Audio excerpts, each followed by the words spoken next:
ছোটোবেলায় তো মজা করে আমরা এটা অনেক খেয়েছি, তবে হেলদি অ্যান্ড টেস্টি এই রেসিপিটা চলুন শেয়ার করি। এটা কিন্তু হেলথের পক্ষে খুবই ভালো। তো এখানে আমি কড়াইয়ের মধ্যে একটু বেশি পরিমাণে ঘি গরম করে নিলাম। তারপরে ড্রাই ফ্রুটস আপনাদের কাছে যা থাকবে দিয়ে দেবেন। তারপরে ড্রাই ফ্রুটসটা কিছুক্ষণ ভাজার পর ছোট ছোট করে কেটে রাখা ডেটস মানে খেজুর দিয়ে দিলাম। তারপরে কিছুক্ষণ নেড়ে এখানে দিয়ে দিলাম গুড়।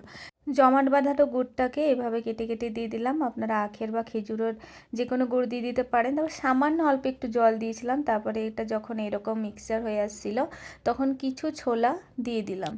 ছালটাকে ছাড়িয়ে ছোলাগুলো দিয়ে দেখুন টেক্সচারটা যখন এরকম হয়ে আসবে, একটা যে কোনো ট্রেতে বা প্লেটে আপনারা প্রথমে ঘি ব্রাশ করে নেবেন। তারপরে এটাকে দিয়ে ঠান্ডা হতে দিয়ে দেবেন। ঠান্ডা হওয়ার পর দেখবেন অনেকটা জমে গেছে, আর আপনারা এটাকে ফ্রিজের মধ্যেও রেখে দিতে পারেন। তো ঠান্ডা হওয়ার পর আমার এরকম হয়েছিল। তারপরে আমরা কেটে নিচ্ছি। দেখুন আমরা কিন্তু এটা রাত্রে করেছিলাম, তাই পরের দিন সকালে এটা কাটছিলাম।